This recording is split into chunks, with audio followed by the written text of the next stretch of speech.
Money, the most praised illusion in human history, the silent god that everyone worships but no one truly understands.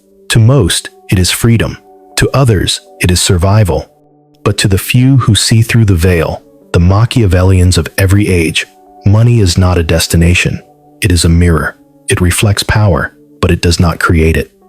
And that distinction, subtle as it sounds, separates the rulers from the ruled. You see, the modern world has confused wealth with worth. People chase the digits, the cars, the labels, thinking that abundance equals authority. But Machiavelli would smile at such confusion. He knew that money is not a crown. It is merely the reflection of who wears it, because the man who depends on his riches to command respect never had power to begin with. He merely rented attention. Rule 1. Money is a mirror, not a throne. If you give gold to a fool, he becomes louder, not wiser. If you give fortune to a coward, he becomes cautious, not strategic. Money does not transform character.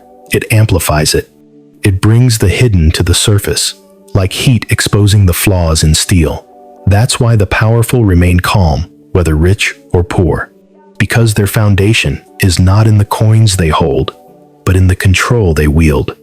The weak chase symbols of wealth. The strong study the systems behind it. The weak want to be seen as powerful. The strong prefer to move unseen. Money, for them, is not the finish line, it is the battlefield. And every transaction, every investment, every favor given or withheld is a move on that board. The Machiavellian sees what most never do. Money does not make people move. It reveals how they already move. Offer someone wealth, and you'll learn what they truly value. Threaten to take it away, and you'll learn what they truly fear.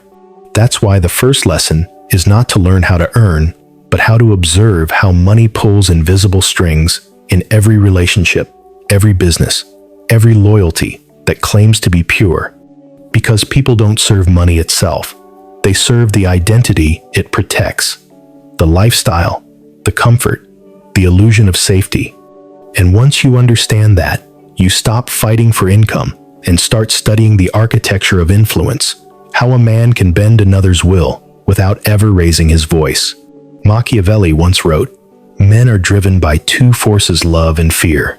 But love is fragile, while fear endures." In the modern world, fear doesn't come from swords or soldiers. It comes from loss, the loss of wealth, of reputation, of privilege. The ones who control those fears control the world. Rule 2. Power is not having money. It's making others depend on yours. Every empire, from the Medici to the tech titans, runs on this simple truth. Control the flow, not the pile. He who distributes wealth dictates behavior. A man may have gold in his vault, but if his survival depends on someone else's system, a bank, a market, a company, he is not rich. He is decorated. Comfortable, yes, but comfort is not freedom. It is captivity, disguised as luxury. So, what does the Machiavellian do? He builds layers. He constructs a web of independence so subtle it looks ordinary. He invests in assets that do not speak, income streams that do not shout. He spreads control like a shadow, not a banner. And when the world celebrates its loudest billionaires, he remains quiet, calculating, observing who depends on whom and who will fall first when the tide turns. Because, here's the truth, most can't stomach. Every currency is temporary. Every system can be rewritten. The only real wealth is control that survives disruption. That is why Machiavelli taught not to chase riches, but to chase structure. Build mechanisms that others must touch to live. Build skills they cannot replace. Build alliances that bend in your favor even when you're absent. That's when money stops being your master and becomes your weapon. But even then, danger lies ahead, because the world's obsession with visibility is its greatest vulnerability. People today equate exposure with success, posting, flexing, declaring their net worth to an audience that quietly takes notes. Machiavelli would laugh. Rule 3. Wealth without mystery is weakness. Power thrives in silence. When people know what you have, they begin to calculate what they can take. When they can see the extent of your resources, they can measure your threat. But when they can't, when your reach is uncertain, your alliance is invisible, your reserves unspoken, that's when they fear you. Because uncertainty breeds caution, and caution gives you time. That's why true power is built behind closed doors, through whispers, not announcements. You let others assume, you let them doubt, you let them underestimate. Because in underestimation lies your greatest weapon, surprise. The loud rich man invites envy and attack. The quiet rich man controls both, simply by never revealing how far his roots go. Machiavelli believed concealment was the highest art of leadership. Not lying. Lying is crude and temporary. Concealment is structural. It is a discipline of what not to reveal, of when to speak, and how to misdirect curiosity. He understood that to show everything is to surrender positioning. Because when people know the boundaries of your power, they can plan to cross them. But if your power has no visible edge, no one dares to test it. And yet, most fail here. They mistake noise for dominance. They confuse visibility with relevance. They want to be seen, not realizing that visibility is vulnerability. Every photo, every post, every boast is an open invitation to those who study. The Machiavellian does not feed predators. He starves them of certainty. Rule 4. If you can be audited, you can be owned. In every age, control begins where transparency ends. Systems will tell you to declare, to document, to explain, and yes, for survival you must play within the rules. But beyond those boundaries, you must build what cannot be frozen, censored, or seized. Wealth that exists in structure, not signature. Influence that lives in people, not paper. The most dangerous man is not the one who earns the most. It's the one who can vanish his fortune and rebuild it from nothing, because his wealth was never in the numbers, it was in his strategy. That's the difference between being rich and being powerful. The rich own things. The powerful own motion. The rich worry about losing assets. The powerful design systems that create new ones. And so, we return to the beginning. Money is not power. It is the reflection of how power is used. The more you chase it, the more it eludes you. But when you learn to wield it, to bend it, to weaponize its flow and silence its noise, then and only then does it become what it was always meant to be, a tool of transformation. Machiavelli understood this centuries ago, even before the first stock market, before digital wealth, before credit and debt became invisible chains. He knew that the currency of every era changes gold, paper, data, but the nature of power does not. Control the fear of loss, and you control the people who fear it. That is the timeless law of money. Money, in its purest form, is not currency. It is architecture. It is the invisible structure that holds entire civilizations upright and silently decides who thrives and who kneels. To the average man, money feels fluid, dynamic, free. But to the Machiavellian mind, it's a map, a landscape of dependencies, incentives, and psychological triggers. If you want to understand real power, you don't look at who owns wealth. You look at who designed the rules around it. Rule 5. Never compete where others control the game. Most people lose not because they lack intelligence, but because they fight on a board they didn't build. They think freedom means entering the system and winning within it. The Machiavellian knows better.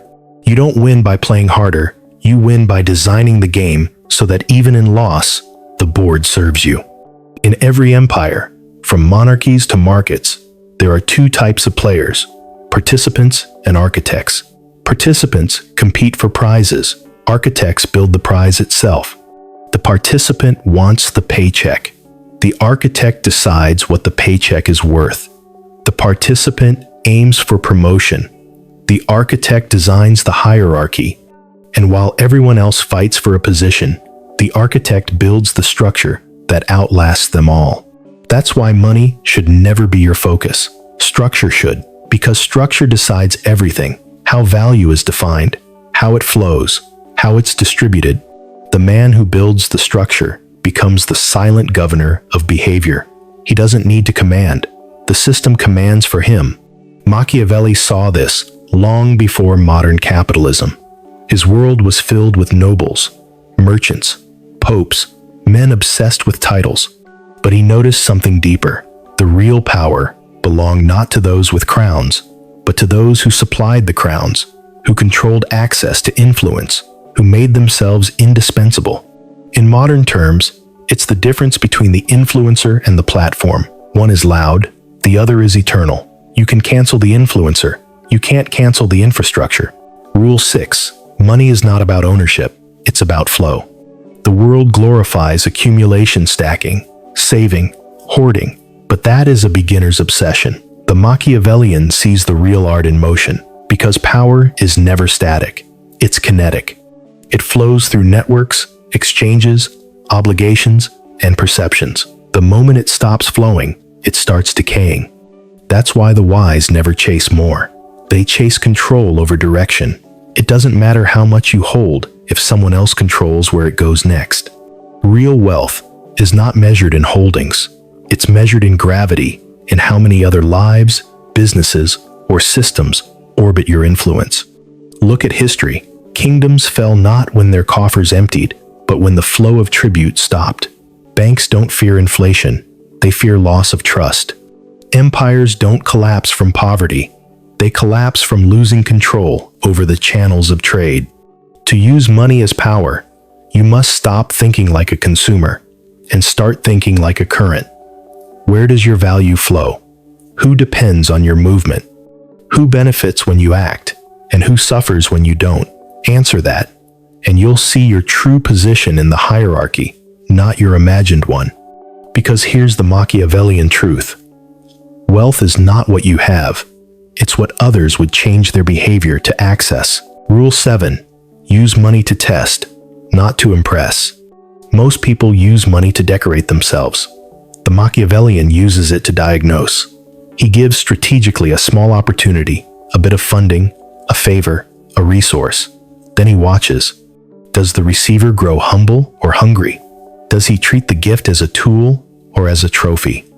Money exposes faster than words. A man's loyalty is never tested in poverty. It's tested when he has something to lose. So, the Machiavellian gives not out of generosity, but out of observation. He doesn't offer charity. He sets traps of gratitude. Because gratitude is the most underestimated leash in human psychology. People say, "I owe you nothing," but deep down, they always do. When you give in a moment of their weakness, you plant a hook inside their pride. They'll spend years pretending they don't feel it, but they'll never forget, and that memory becomes your leverage. Machiavelli called it the economy of favors.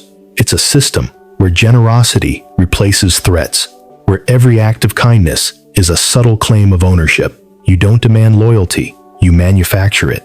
You create a quiet, invisible chain that binds people by their own sense of debt. And the secret?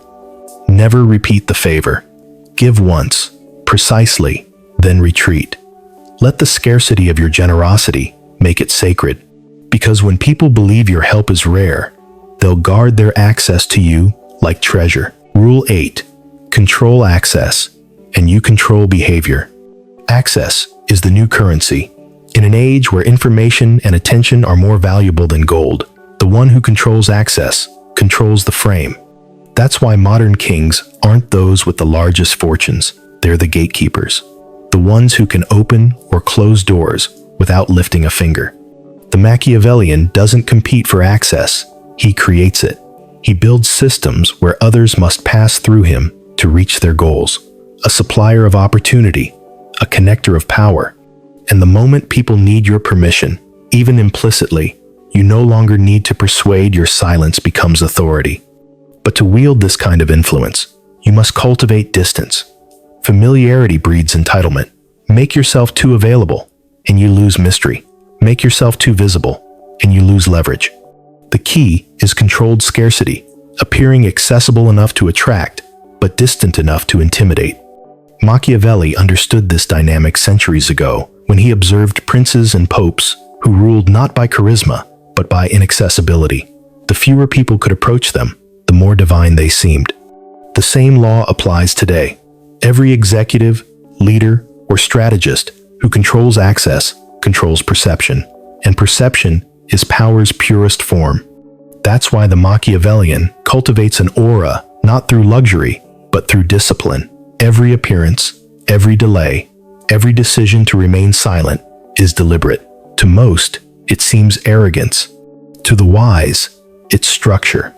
Because once people begin to fear losing your attention, they will regulate their own behavior to keep it. And that's the ultimate goal, not to dominate, not to threaten, but to reach the level where others manage themselves around your shadow. Rule 9.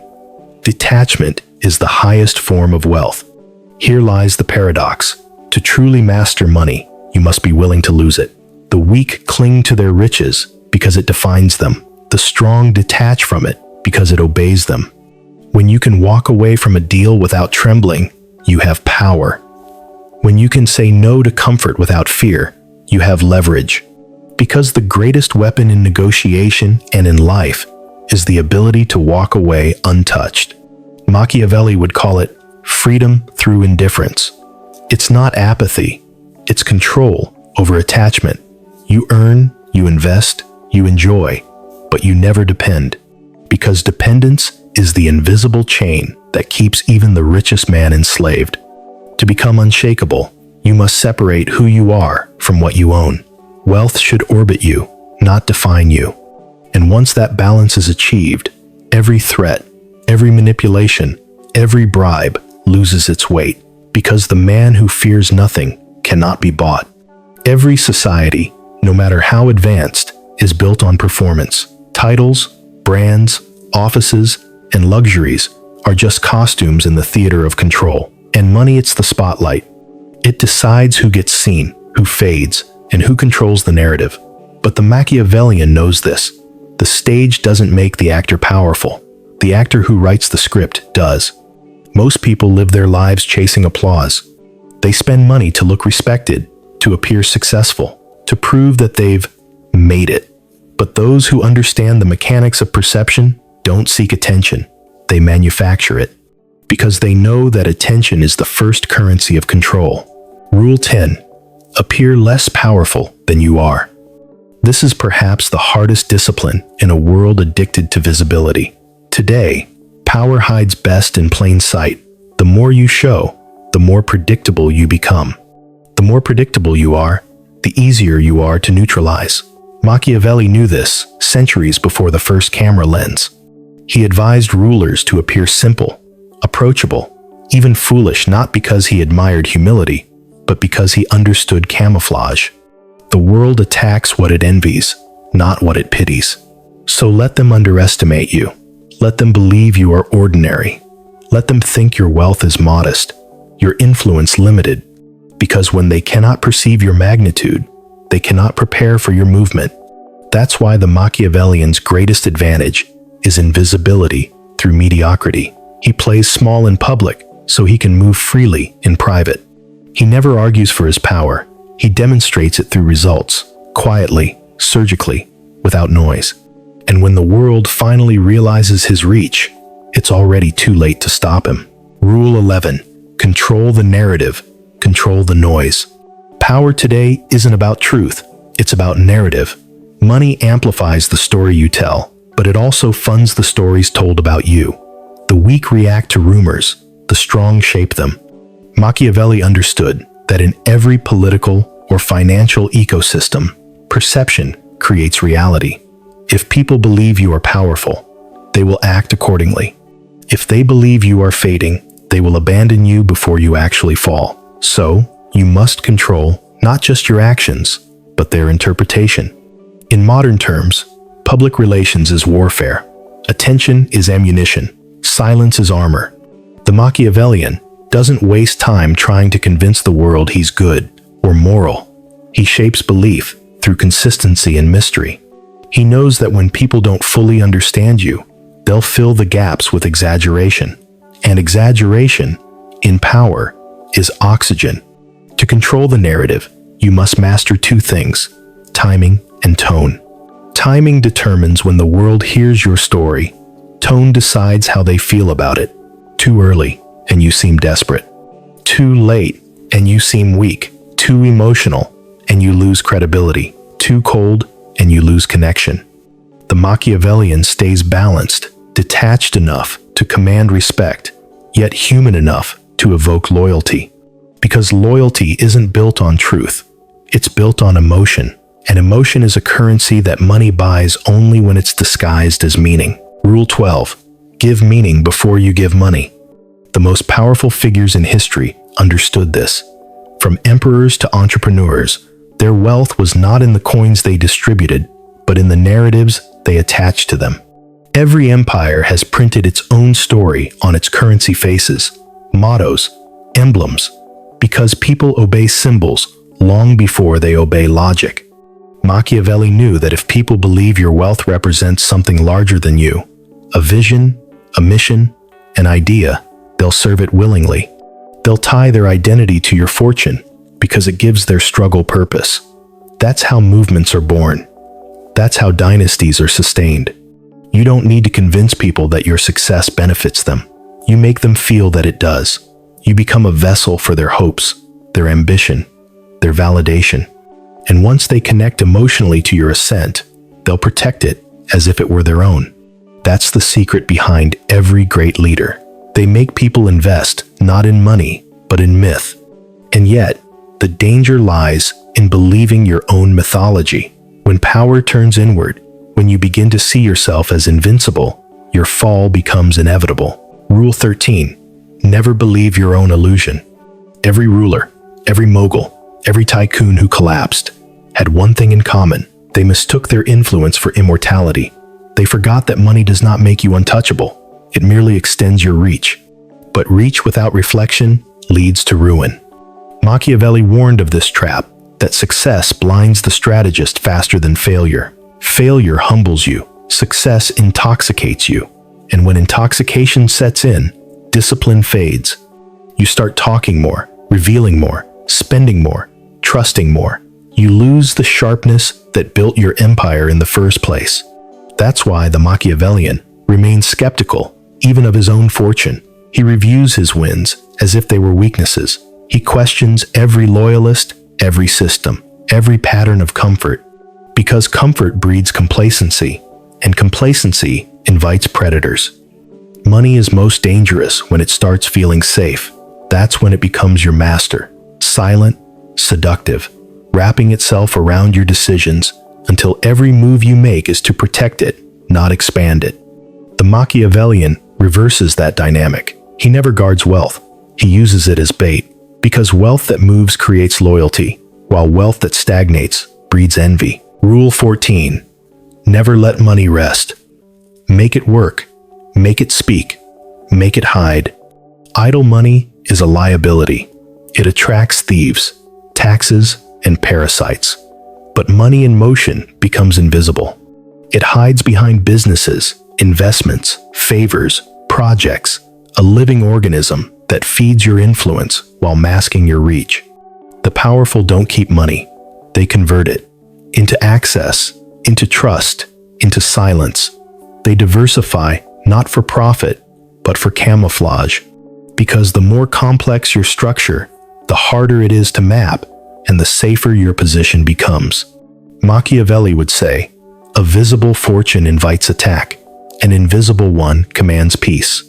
The modern translation, never let anyone trace the full extent of your value. In an era where exposure equals vulnerability, privacy is the new currency of power. The less they know, the less they can control. Rule 15. Own the frame, not the fortune. The fortune is just the result. The frame, the context, is where control resides. He who defines what wealth means, defines how others pursue it. That's the silent art of true power, shaping the psychology of money, not just its movement. You see it everywhere. The institutions that print the money decide its value. The media that defines success decides who chases it.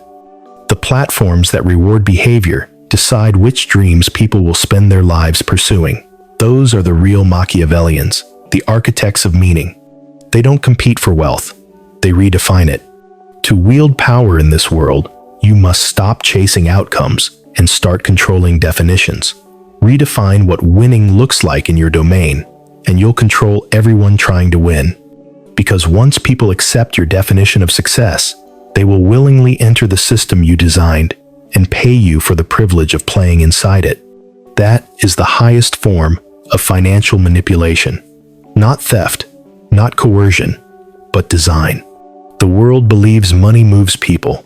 The Machiavellian knows people move money. And when you understand that, you stop chasing and you start orchestrating. Power, at its final stage, becomes silence. Not absent silence. The kind that vibrates beneath everything without ever being seen. When money is mastered, it no longer needs to announce itself. It operates in whispers, signatures, subtle exchanges, invisible but undeniable. The Machiavellian knows this.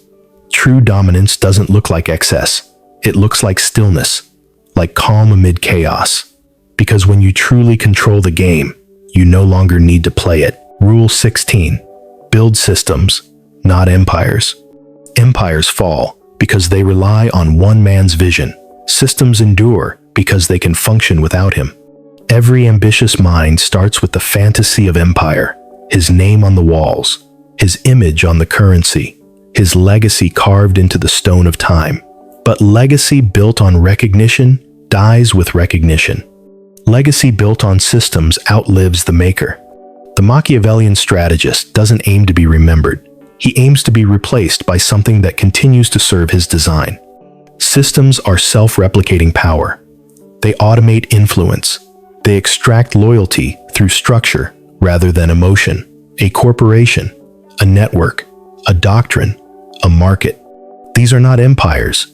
They are living ecosystems that feed themselves long after their architect has disappeared. Machiavelli's princes sought fame. The modern Machiavellian seeks anonymity. He doesn't want his name on the building. He wants the building to depend on his architecture, because fame fades. Dependency compounds. The one who builds systems doesn't chase immortality. He builds it. Rule 17. Use chaos as camouflage. In times of disorder, the masses panic. The Machiavellian expands. Chaos is where most lose their grip. Markets crash. Governments tremble. Currencies devalue. But that's when clarity becomes priceless. Those who have studied patterns, who know how people move under fear, find opportunities in the cracks. Money doesn't disappear in crisis. It transfers from the unprepared to the prepared, from the emotional to the analytical, from the visible to the invisible. That's why the Machiavellian never resists chaos. He welcomes it. He feeds on it. Because chaos blinds the herd, and in blindness, they need direction. If you can provide order, a new system, a narrative, a structure, they will follow you willingly, not out of admiration, but out of relief. Power is not about predicting stability. It's about thriving in instability. The wise don't chase peace. They prepare for storms. Because storms reveal hierarchy, they show who commands the ship and who clings to the rail. Machiavelli called it the art of calculated cruelty, not in the sense of harm, but of clarity. To see clearly when others cannot. To act decisively when others freeze. To use fear, not feel it. Rule 18. Let others hold your crown. The ultimate strategist never wears the title. He lets others carry it for him. The visible king is the most vulnerable piece on the board. The invisible hand, the advisor, the financier, the voice behind the throne, that is where enduring power lives. Because the moment you wear the crown, you inherit the target. Every rival, every critic, every opportunist will aim for your head. But when you position yourself behind the visible, you gain control without exposure. You can guide policy without signature. You can pull strings without fingerprints. That's why the Machiavellian doesn't chase authority. He manufactures it in others. He finds ambitious men, feeds their hunger, and molds their vision until it aligns with his own. Then he elevates them, not as rivals, but as vessels. They think they rule. In truth, they execute. And when they fall, he simply replaces them. The hand remains, the faces change, the system endures. To the outside world, he seems detached, uninvolved. But in reality, his influence threads through every decision made by those who owe him their power. This is the highest form of control, not possession, but puppetry. Rule 19. Power is measured in patience. Most men fail not because they lack ambition, but because they lack time. They want speed, visibility, and recognition. But real empires, the invisible ones, are grown, not built. The Machiavellian doesn't rush outcomes. He engineers inevitabilities. He knows every movement in power has a gestation period. Every idea, every influence, every alliance. To the impatient, delay feels like loss. To the patient, delay is investment. Money amplifies time, but patience compounds it. The one who can wait controls the one who can't. The marketplace, the court, the negotiation table, they all belong to the man who can remain still while others grow restless. Machiavelli wrote that fortune favors the bold, but he also knew fortune obeys the patient. Boldness is the spark. Patience is the flame that sustains it. The modern world rewards immediacy, quick profits, viral fame, instant gratification. The Machiavellian sees that as noise. He plays a longer game. He builds slowly, invisibly, so that by the time the world notices his rise, he's already unassailable. Because real wealth is not speed, it's permanence. Rule 20. End before you're forced to. The final rule of money and power is also the hardest to obey. Know when to walk away, not out of fear, but mastery.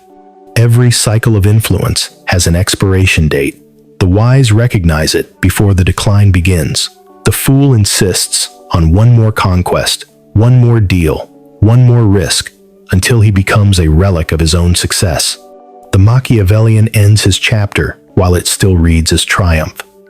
He exits the stage while the applause still echoes. Because to control your ending is to control your myth. And myth, not wealth, is what history remembers. When you can leave without regret, when you can vanish without being replaced, when your silence speaks louder than your words ever did, that is true power. Machiavelli would have called it the final deception to disappear at your peak, leaving only the illusion that you could return at any moment. The ghost of influence is often more powerful than the living man himself. So the strategist fades, not because he's defeated, but because he's complete. The architecture stands, the flow continues, the empire breathes, and somewhere, unseen, the man who understood the true nature of money not as a possession, but as a pulse watches as his design governs those who still believe they're free. Because that is the final Machiavellian truth. Money is power, but only if it moves, obeys, and disappears at your command. Only if you never serve it. Only if it serves you. And when that happens, when you no longer need to prove wealth, to display control, to demand respect, you will have crossed the line between those who chase power and those who create it. Not a prince, not a king, not even a god, but something far greater, the architect of the unseen.